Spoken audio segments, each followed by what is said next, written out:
Olá, sou a professora Juliana Bezerra. Nesse momento, nós iremos estudar História da pessoa com surdez ao longo dos tempos, um percurso de lutas e conquistas.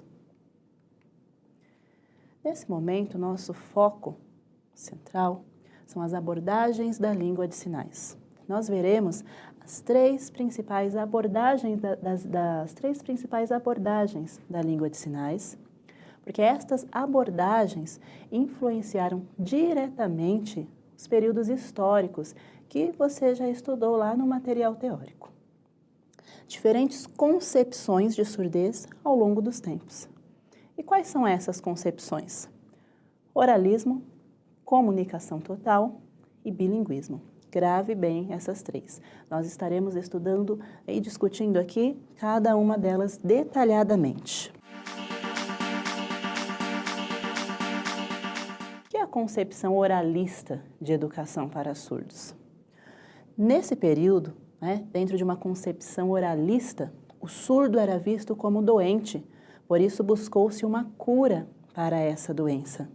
Ou seja, os surdos sempre foram surdos, porém, durante uma concepção oralista de educação para surdos, os surdos eram compreendidos, na verdade, muitas vezes como totalmente marginalizados.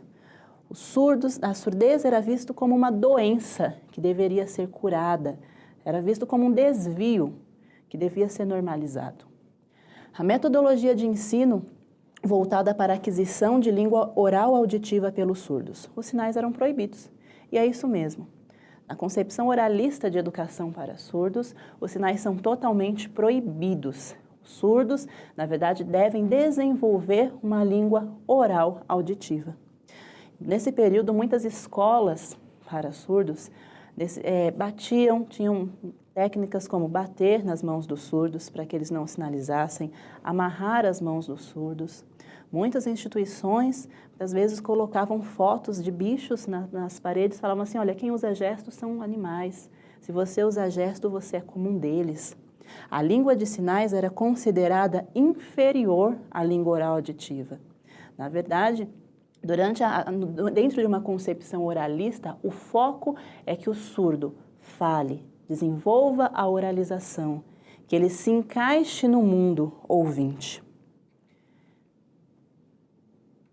Tem uma definição de Schiller que ilustra muito bem a concepção oralista. Diz o seguinte: a medicalização e a normalização dos surdos referem a um projeto hegemônico em que o ser falante ouvinte constitui a especificidade de uma identidade totalitária, positiva e produtora, por sua vez, de uma norma invisível que a tudo ordena e regula. Ou seja, este pensamento define muito bem o que é oralismo. A medicalização e a normalização dos surdos. Quem precisa de médico? Doente. Quem precisa ser normalizado? Anormal. Então, dentro da concepção oralista, os surdos muitas vezes foram vistos assim, como doentes, como anormais, que deveriam participar de um projeto hegemônico, construído por quem? Pelo ser falante ouvinte, porque, na verdade, a língua oral auditiva era considerada dentro dos padrões normais. E para o surdo ser considerado alguém dentro deste padrão, ele deveria usar a língua oral auditiva. Tem um depoimento de uma surda de origem francesa, é uma surda congênita, o nome dela é Emmanuelle Labouré. Ela foi educada pela concepção oralista e ela faz uma leitura desse momento. O que isso significou na vida dela? Olha só, aprendi essa língua de sinais só aos 7 anos. Antes, era seguramente um pouco como uma débil, uma selvagem. Era loucura. Como tudo acontecia, não tinha língua. Como pude me construir? Como compreendi as coisas? Como fazia para chamar as coisas? Então, dentro de uma concepção oralista de educação, esta surda, no caso Emmanuelle Labouré, ela se autodenominou como débil, selvagem, porque ela não tinha uma língua para se construir, para desenvolver o seu processo, muitas vezes, cognitivo. Vale ressaltar que, atualmente, conforme o decreto 5626, a oralização dos surdos ela é permitida, desde que o surdo queira, desde que a sua família tenha esta opção, certo? Não mais como neste período em que a oralização era de forma imposta para a pessoa com surdez. Hoje o surdo tem o direito, ele pode trabalhar, comunicar-se através de uma língua oral auditiva, porém, desde que ele queira, não é mais colocado para ele de uma forma impositiva. O que aconteceu? Com o passar dos anos, viram que o oralismo não deu conta, muitas vezes, de alfabetizar.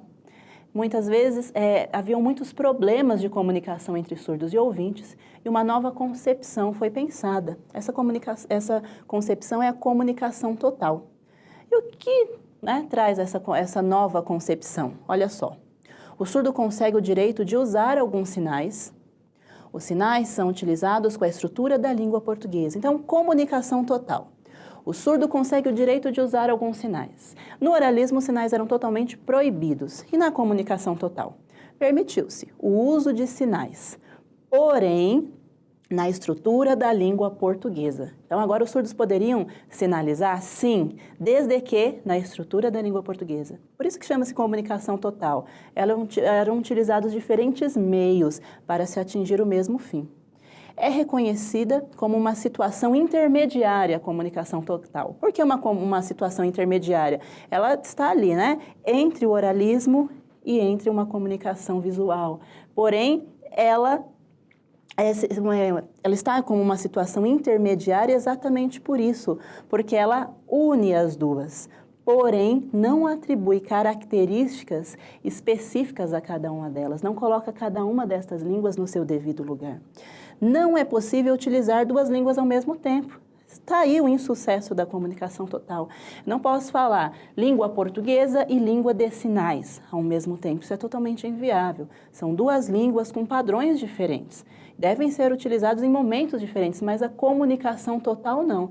Durante a comunicação total, o objetivo era que ele falasse. Se você não conseguiu falar apenas através da imposição oralista, tudo bem, utilize os seus sinais, desde que na gramática da língua portuguesa. Por quê? O foco era o desenvolvimento oral auditivo. Olha só algumas características desse período. Defende o uso simultâneo de diferentes códigos, como sinais, datilologia, que é o alfabeto manual, e o português sinalizado. Defende o uso de amplificação sonora, aparelho auditivo e leitura labial. Porém, o que nos chama a atenção é o seguinte: o surdo ainda é visto como doente e a língua de sinais inferior à comunicação oral auditiva. Moura, ela faz um relato muito interessante.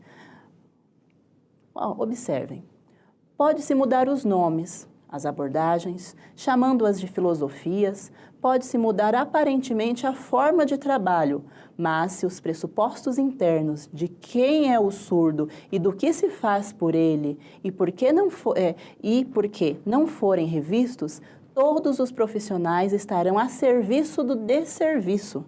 Isto é, manter a situação da mesma forma que anteriormente, ou seja, não adianta mudar o nome da concepção, sendo que o foco central ainda era o mesmo, que era trazer os surdos para a normalidade. Não consideravam que o surdo, na sua especificidade linguística, já possuía uma língua que era natural, já possuía uma forma de comunicação que dava conta de expressar todas as coisas. Ele não precisava se aproximar de uma comunicação oral auditiva para ser visto dentro de um padrão de normalidade. Então, o oralismo e a comunicação total, na verdade, no fundo, pressupõe o mesmo. Ou seja, surdo, ele tem que atingir um padrão de normalidade através da língua oral. A partir, principalmente no nosso país, da década de 90, uma nova concepção foi pensada, que é o bilinguismo.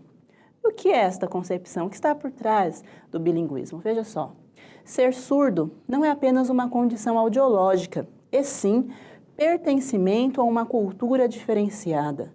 É conceber o mundo através de uma língua visual. que hoje é garantida como meio legal de comunicação e expressão, denotando ao surdo o pertencimento a uma minoria linguística que deve ser respeitada e considerada. Na verdade, agora, quando se fala em bilinguismo, né, muitas pessoas acham, são duas línguas. Não, é muito mais que isso, envolve uma questão de identidade, uma questão cultural, um pertencimento a uma comunidade, a uma cultura. Quais são as principais características do bilinguismo? Reconhecimento de que surdos têm cultura e língua própria. Sai de cena o discurso clínico, isso é muito importante. O surdo agora não é mais visto como doente, aquém, deficiente. O surdo é visto como alguém pertencente a uma comunidade que utiliza uma língua com status linguísticos reconhecidamente.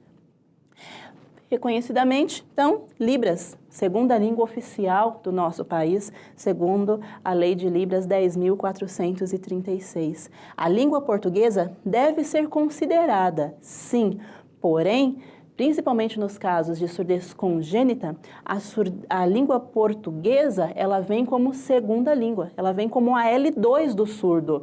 O bilinguismo, na verdade, acho que um dos grandes ganhos do bilinguismo é reconhecer que o surdo tem uma língua, certo? E que a língua oral auditiva pode ser, sim, adquirida por ele, mas através de uma língua que é natural. Pense, alguém que não está escutando, o que é mais fácil, o que é mais rápido, o que é natural para ele? A sinalização ou o treino orofacial?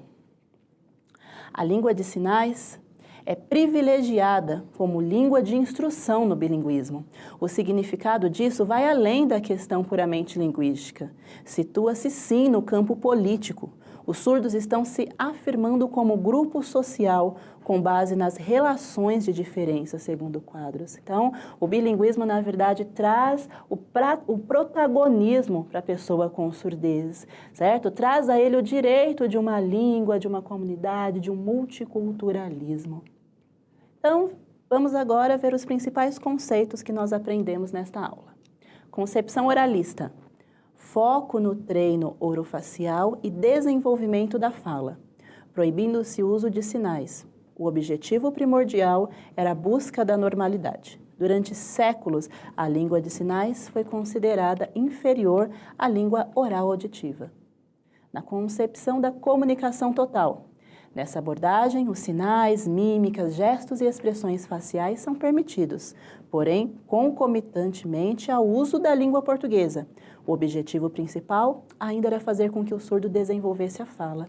E, por último, na concepção bilíngue, nesta abordagem, a língua de sinais passa a ser considerada a língua materna dos surdos congênitos, e seu aprendizado é realizado de forma natural. Sai de cena o discurso clínico. A Libras é reconhecida como a segunda língua oficial de nosso país por decreto federal. Foi um prazer estar com vocês. Até a próxima. Visitem novamente o material teórico, porque eu tenho certeza que nesse momento você terá uma nova visão em relação a cada período histórico que ali está apresentado. Até mais.